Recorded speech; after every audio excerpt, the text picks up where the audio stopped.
जगभर पसरले. त्यांनी जवळजवळ 2/3 पृथ्वी व्यापली.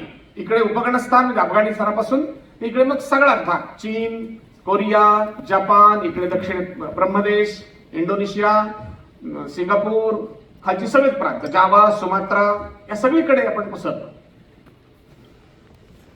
त्या ठिकाणी जे बौद्ध भिक्खू गेले त्यांना जो प्रश्न विचारण्यात आला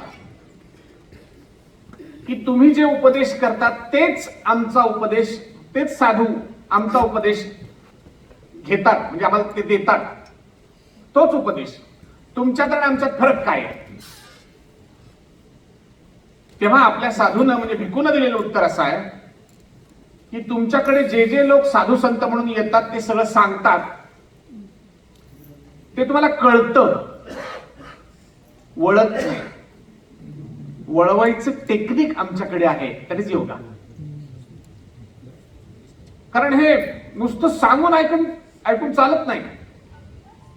की तुम्ही जर असं म्हटलात की हे अशा अशा पद्धतीने वागा, असं असं राहा, असं असं खा, असं असं खाऊ नका, त्यानं ते काम होत नाही.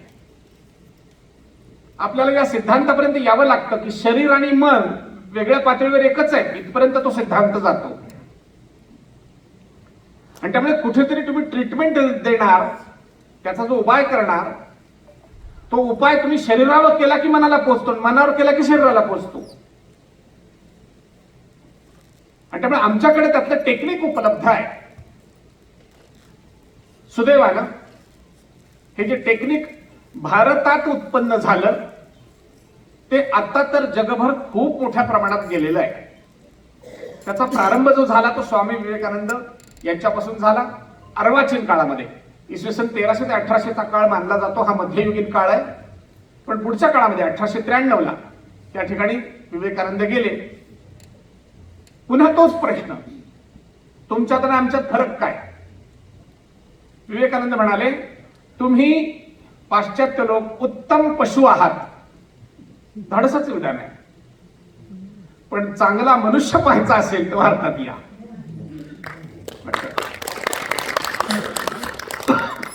शेवटी माणूस हा प्राण्यापेक्षा वेगळा कसा, त्याची सूत्र तुम्हाला माहिती आहेत, आहार, निद्रा, भय, मधुर वगैरे वगैरे. पण त्याच्यातून एखादा सुसंस्कारित असणारे जे प्रॉडक्ट आम्ही तयार करतो ते म्हणजे आमचा मनुष्य आहे. ते तुम्हाला पाहायचं असेल तर आमच्याकडे या. आणि जगाचं पूर्ण लक्ष आपल्याकडे लागलेलं आहे. आता मला तुळस देण्यात आली, त्या तुळशीचीच एक छोटीशी कथा सांगतो. कझाकिस्तान मधून एक मुलगी मला इथे भेटायला आली. आमचं सगळं घर बघितलं, आता ती सगळीकडे हिंडायला लागली. घर थोडंसं मोठं आहे, पण तिच्याबरोबर मी आमच्या मुलाला दिलं की पहा इकडे तिकडे काही हात लावला, आपलं पडलेलं इकडे घालायची खिशात काही त्याचा नियम नाही. नाही बाबा असं कसं ती करेल, म्हटलं तसं करणार नाही, तू आपलं बरोबर राहतीनं काही विचारलं तर सांगता आलं पाहिजे ना. पण ती अतिशय प्रत्येक गोष्ट बारकाईने सगळी बघत होती. मग ती देवघरातही गेली, मग तिथे भगवान बुद्धाचं चित्र दिसलं. मग अलीकडची दुसरी काही कुलदेवतांची चित्रही दिसली. मग ती कंपाऊंड मध्ये सगळीकडे हिंडायला लागली. आणि शास्त्रात सांगितलेले 5ही वृक्ष माझ्या कंपाऊंड मध्ये मी लावलेले आहेत.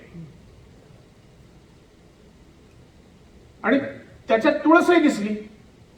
तुळस दिसल्याबरोबर माफ करा, मी रोज तुळशीला नमस्कार करत नाही, पण त्या मुलीनं केला. कारण तिला असं वाटलं यांच्या भावना दुखावतील. आम्ही मात्र त्या बाबतीत भारतीय मंडळी वृक्ष आहोत. आता ह्या वृक्षामुळे हळूहळू कदाचित आमची ही वृक्षता जाईल असा आपण विश्वास बाळगूया. तिला ती प्रदक्षिणा पण घातली. प्रदक्षिणा घालताना पुन्हा परत कसं यायचं म्हणून ती मला विचारत होती.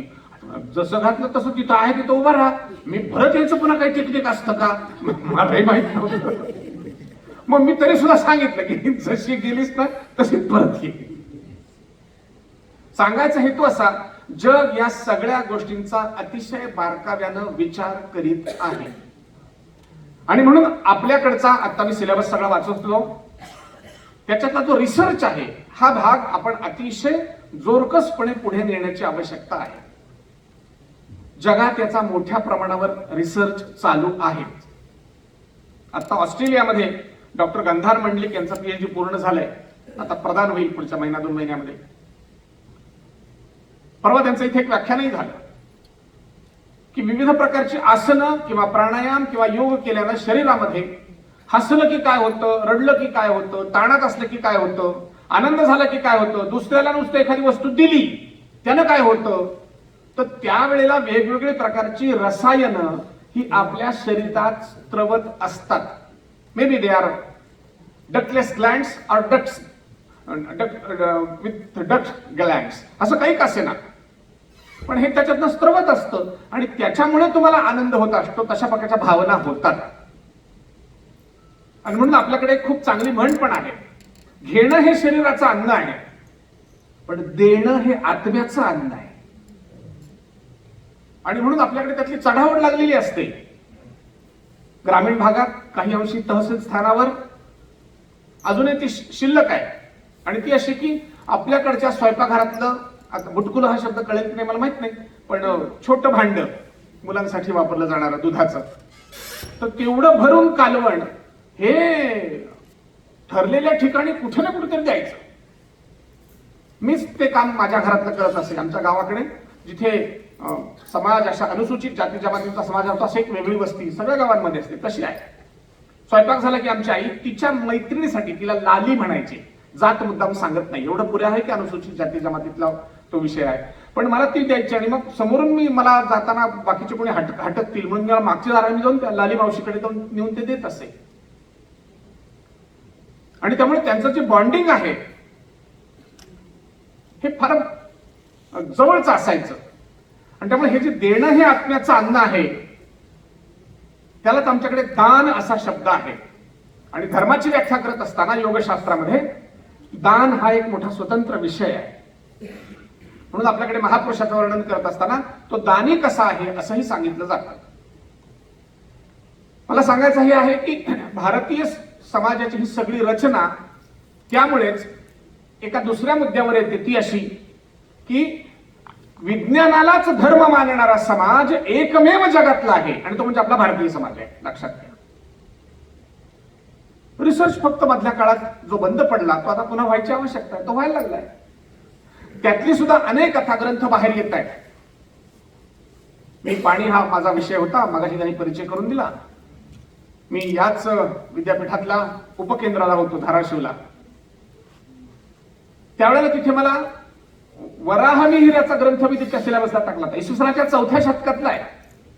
वरच्या बाजूची झाडं बघून खाली पाणी किती खोलीवर आहे हे तो ग्रंथ सांगतो. वराहमिहिराची संहिता आहे, माझ्याकडे आहे ती. मी ती बालाजीच्या देवस्थानावरून मागवली. सांगायचा हेतू असा की प्रत्येक गोष्टीचं विज्ञान, त्याच्यावरचं सगळं लिखाण हे आमच्याकडे सगळं आढळतं, पण तेवढ्यावरून काम होत नाही. आमच्याकडे सगळं होतं पण ते आत्ता नाही, हे सत्य आहे. हे आपण स्वीकारलं पाहिजे. गेल्या 1000 वर्षाच्या काळामध्ये त्याची पडझड झाली. 10व्या आणि 11व्या शतकामध्ये सगळी विश्वविद्यालय म्हणजे विद्यापीठ नष्ट झाली आणि त्यामुळे चॉईस ऑफ बिझनेस आणि चॉईस ऑफ एज्युकेशन समाप्त झाला. परंपरागत जे काही धंदे आहेत ते करावे लागले. त्याच्यातून जाती आणखीन प्रबळ झाल्या. त्याचे घोटाळे तिसरेच, त्या विषयाकडे मी आता जात नाही. पण पुढच्या काळातील महान ऋषी महात्मा ज्योतिबा फुले, डॉक्टर बाबासाहेब आंबेडकर, राजर्षी शाहू, सावरकर, हेडगेवार अशा अनेक मंडळींनी त्या संबंधामध्ये लिखाण चिंतन करून सगळ्यांच्या समोर ठेवायला सुरुवात केली. त्याचंच एक्सटेन्शन आता सगळीकडे आढळतं. आणि अलीकडच्या काळात आणखीन एक 3-4 नाव आहेत ज्याचा रेफरन्स आपण विद्यार्थी या नात्याने जरूर वाचा. योग या हेडखालीच वाचा.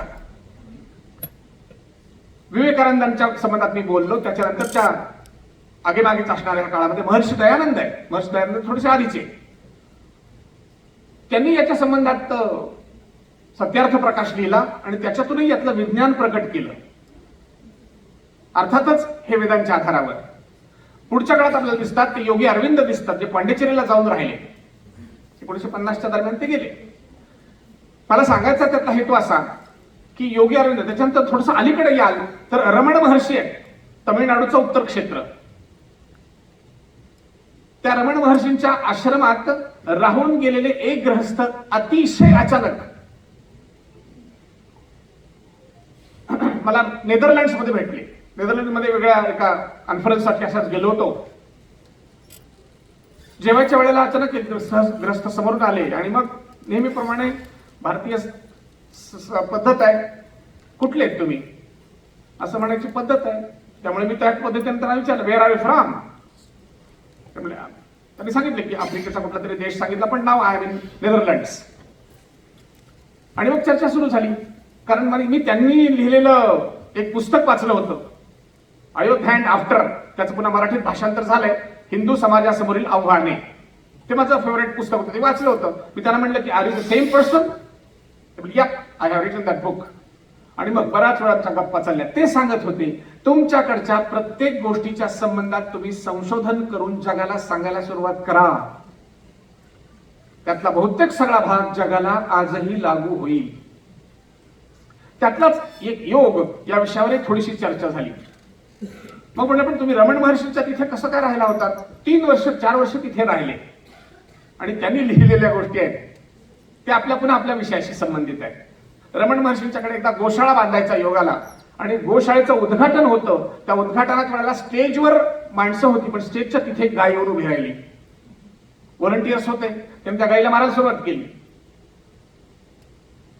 आता गायीला मारायला सुरुवात केली, रमण महर्षी सांगितले की त्या गायीला मारू नका, तिच्यासाठीच तर घर बांधलं चाललंय ना, तिला कशाला मारतात. गंमत अशी झाली की कार्यक्रम संपला आणि ती जी बांधलेली गोशाळा होती तिथं सगळ्यात आधी त्या गायीनं प्रवेश केला. नंतर यांच्या भीती कापणं सुरू झालं. हे त्यांनी नोंद केली आहे.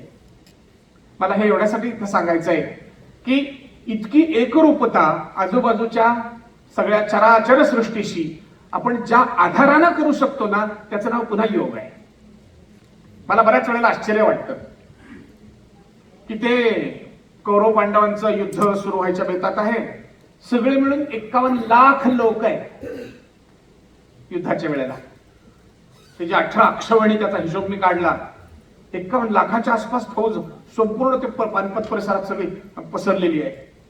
आजही ते स्थान आहे, तिथे जाऊन आलो तिथल्या विद्यापीठात सुद्धा. सांगायचा हेतू असा की तिथे मला नेहमी आश्चर्य वाटत आलंय की कृष्ण अर्जुनाला काहीतरी सांगतोय, 18 अध्याय सांगतोय, बाकीच्या कुणालाच ऐकू गेलं नाही का भैरट होते. तर कुणीतरी मध्ये येऊन म्हणायला पाहिजे होतं ना, ए यार काय चाललंय, हानकी. असंही नाही, हे त्याला सगळं सांगतायत, तो ऐकून घेतो, बाकी सगळं घेतलं तिथे. ही काय भानगड आहे? ती भानगड अशी आहे की अतिशय कमी काळामध्ये तोंड न हलवता सुद्धा ये हृदयीचे ते हृदयी घातले, हे शास्त्र योगशास्त्र दोघांनाही येतंय. म्हणून पटकन त्याचा आपला विचार हा अर्जुनाच्या अंतःकरणात त्यांनी दिलाय. हे लक्षात ठेवा. And that is yoga. मी आज सकाळी एक वाचत होतो, सत्संग म्हणजे काय. तर सत्संग म्हणजे रोज तिथे जाऊन टाळ वाजवणं, हा तर त्याचा एक त्याला काय म्हणूया प्रकट भाग आहे. पण सत्संगाचा जो मूळ भाग आहे तो असा की अशा साधना केलेल्या माणसाच्या सहवासात तुम्ही गेलात ना, फार चर्चा करायची गरज पडत नाही. तुम्हाला त्यातल्या अनेक गोष्टी ह्या प्राप्त व्हायला लागतात, कळायला लागतात, आणि मग मोजके प्रश्न शिल्लक राहतात आणि ते सुद्धा वाटचालीच्या संबंधातले असतात. त्यामुळे योगशास्त्राच्या साहाय्यानं एक गोष्ट नक्की आहे की आपल्याला एखादा विचार समजावून सांगणं अथवा समजावून घेणं हे आपल्याला पटकन जमतं. त्या 5-10 देशांमध्ये मी जिथे जाऊन आलो तिथे त्या सगळ्या लोकांनी या गोष्टीचं आश्चर्य व्यक्त केले की तुम्हाला थोडंसं म्हटलं तर पहिलं सगळं कसं काय कळतं. म्हणजे त्याचं कारण असं आहे की आमच्या भारत देशात असलेला योग आहे ते मी समजून घेता घेता माझ्या एक लक्षात विषय आला. तो असा की एकमेव योग असा आहे की संपूर्ण जगाचं कल्चरल सिंथेसिस करू शकतो. सगळं जग एक आहे, कारण आमचा शोधच आहे तो. ह्या संपूर्ण जगाचं कल्चरल सिंथेसिस करण्याची जबाबदारी प्राचीन काळापासून आपल्यावर पडली.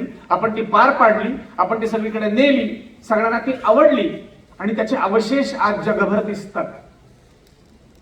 जगभर अनेक गेलेले साधू, त्यातला कंबोडिया आपण स्थापन केला म्हणजे तिथल्या लोकांना या माणसाने तिथे धीर दिला. म्हणून त्याच्या संबंधितल्या एक छान मला ओळी आठवतात. जब सारी दुनिया भूली थी